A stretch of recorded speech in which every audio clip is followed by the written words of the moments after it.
Hi Stampers, welcome to Great Inspirations. My name is Kim Tolbert, and welcome to my second week of my Stamp Happy Holidays video series for 2024. And today we're going to talk about these three cards, of course, but we're also going to talk about some techniques I used to make these cards. Now, how did I choose these cards? Very simple. I like to make vintage cards. I like to make what I call retro cards. In other words, I like to make cards that are from the 50s and early 60s, or resemble cards from then. I also like to make vintage cards that my mother would like, that are kind of like old-fashioned pictures, and lots of mauves and pinks and deep purples along with the reds and the greens, those kind of things. But today we're going to talk about some cards that I found on Pinterest that are from the 1950s. Now, I would say these were probably in the middle 50s, maybe early, before they got into all the kitschy stuff and the like the atomic cards, as they called them, with all the little stars and weird shapes and that kind of thing that came with the quote atomic age. But I was going to show you, and I have to show you on my phone just to keep myself from any copyrighted materials, because I just want to share with you where I got the inspiration for these cards. And the first one is, as soon as my sister-in-law gets through texting, is right here. I'm not sure if you can see that. And here is my version of this card. And for those of you who may not have been watching lately, right now I am at the point in my life where I am using what I have. That doesn't mean I don't buy a new stamp set now and then, but I have a lot of stamping supplies. So now I am focusing on using what I have to create my cards for Christmas and birthdays and all the other occasions throughout the year. So I looked through what I had to see if I could duplicate that card. And what I found was red cardstock. Yes, I have red cardstock. Do I have some ornament stamps, dies, punches, something? Well, as a matter of fact, I have all of those. But I chose to use these dies, and then I just colored in and drew in the lines and designs on the ornaments. But I did cut out this little centerpiece right here from some nice shiny foil paper. So here's the card, Merry Christmas. And now, I was fairly happy with the way it looked. I did mat it on a green card base just because I thought it needed that little something. But I kind of think I did fairly well. I was just trying to get the essence of the card, and I think I did that. Now we'll move on to the second card. It's right here. And this is one of those stamps I have had for a very long time. Just like last week when I had the snowman, the little snowflake stamp. Well, this is these little, I believe they're chickadees, on a holly branch. And this was given to me by a friend of mine some years ago. And it was from, let's see, where is it from? PSX made this. Now, I looked online, and there are several of these available through eBay if any of you have a hankering. But I used this stamp to make this card. And that card was inspired by this card. So you see, they have two birds and some holly. I have four. I think my background is a little darker green, but overall I was happy with the way that turned out. And then finally, I made this card, and it's kind of long. I made it into a slimline. This says Noel. It really has a lot of shimmer to it. It's kind of hard, I think, to see, but there's gold along the edges. I have some gold foil I've used, and then I spattered it with some gold Wink Costello. And I'll show you the card that I got that one from. It's right here. And here's mine.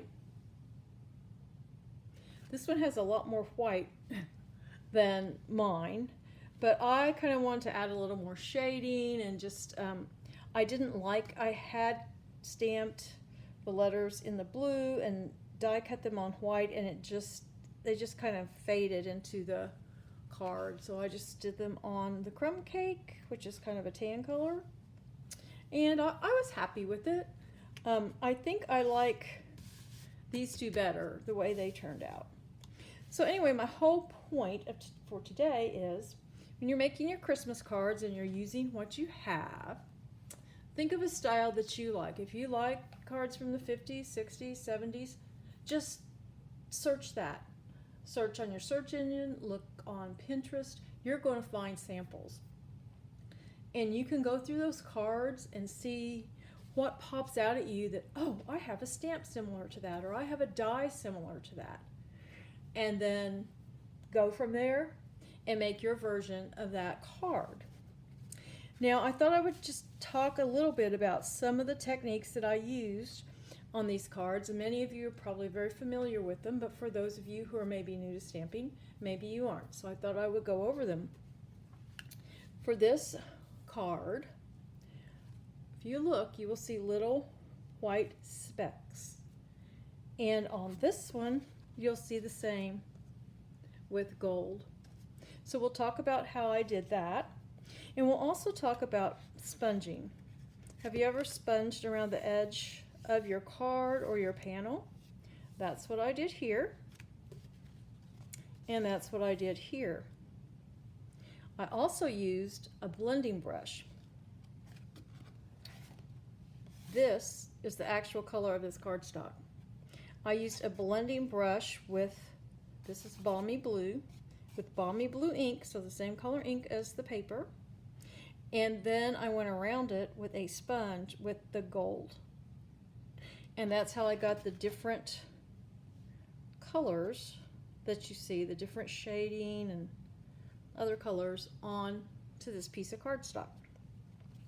So let's put these away, and I'm going to get out my box, my dog food box thing here.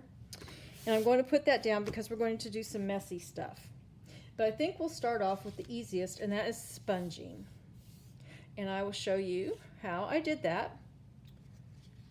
I'm going to use this piece of cardstock. It's the same color I've used right there. And I'll use the same ink and just a piece of sponge. Now, if you have sponge daubers, you can use sponge daubers as well. They will work. I'm just going to open my ink, get some on my sponge, and I'm just going to go on the edges, just like this.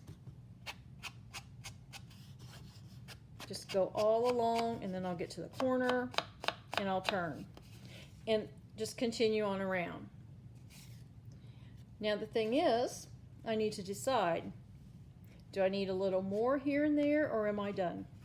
I think I would like a little more, so I'm just going to come in, especially at the corner. I like to put a little more at the corner, and then come down the sides just a little. You can make it as even or as uneven as you like, depending on your style of card you're making or just what you prefer. And there you go. That's all there is to sponging. Like I said, that was super easy and not too awful messy. But then we'll go on to the next technique, and I'll show you how I did these spatters. Maybe. I haven't lost my paper. Okay, so I have, well, this one has some gold spatters on it, but here, let me see. Yeah, here's my This is green ink on red. It's a darker green. It's for, in Stampin' Up! Language, it's shaded spruce on real red. And as you can see, it makes it darker even, and that's what I liked about that, the original card that I got this idea from. So what we're going to do, I'm going to show you two ways to do this. We're going to need some white, so I just use some white ink refill. You can use, if you have white acrylic paint, you can use that too, and I'm just going to put a couple drops on here. And then I'm going to take this water painter or aqua brush, or if you just have a paintbrush, that's fine, but you're going to also need some water because we're going to dilute this.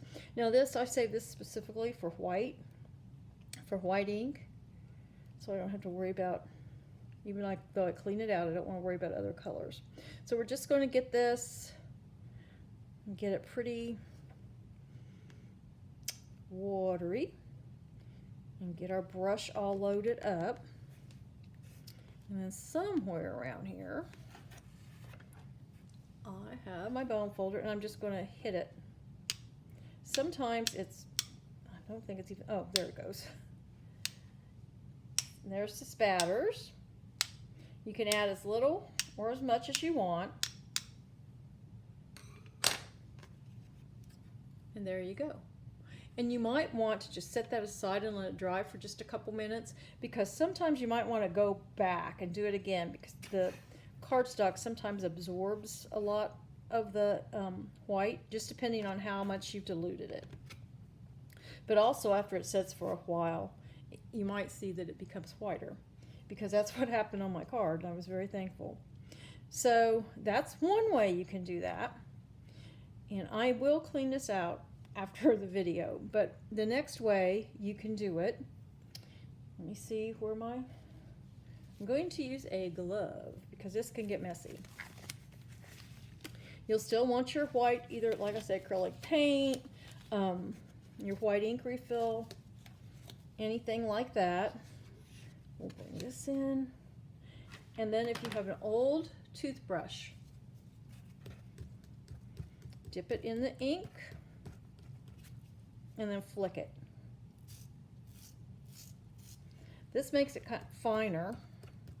I don't know if you can even see it on here, because I can just barely see it. Probably need a little more white ink. Let's try that. Let's put a little more white ink on here. And then we'll just need a teeny bit of water.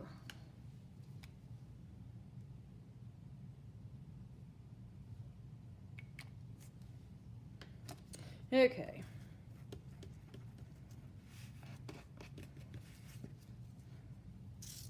There it goes. I don't know if you can see that, but it makes a finer mist.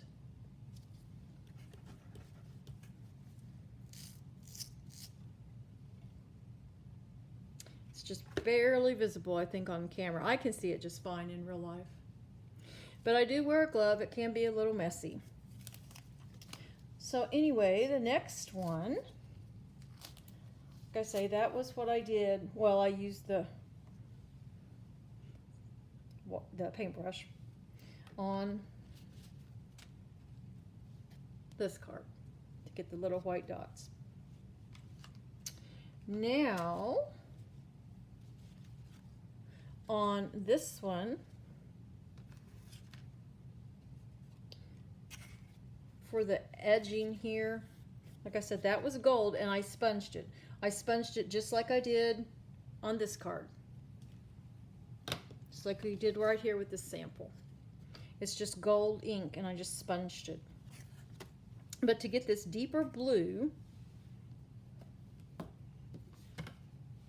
I just used a blending brush. And actually, we don't need this for the blending brush. We'll just open our ink.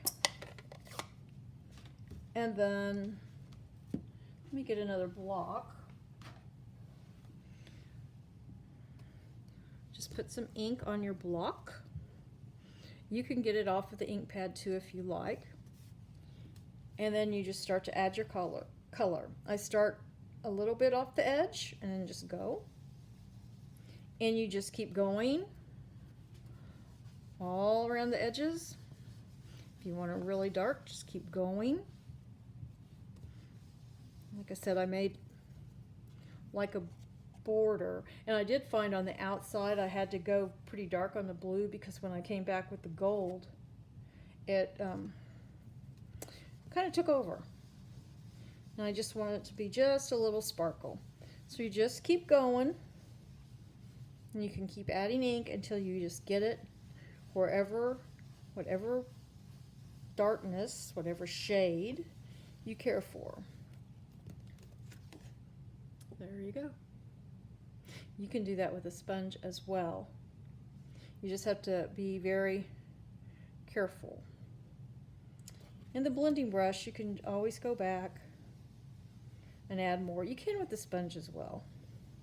Always add more, but you can't take it away. So there we go. That's how I did that.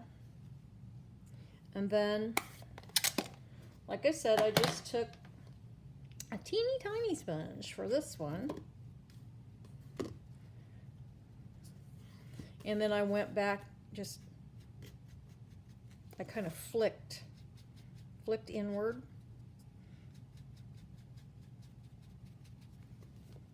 To get the gold. And then for all these little gold dots and splotches, back to the box. And what I did was I have a Wink of Stella pen. It's sort of like glittery glue. Well, it's not glue, but anyway, it's a nice little, maybe glitter and alcohol is a better way to put it. I just shook it up, remove the lid, held this over the paper,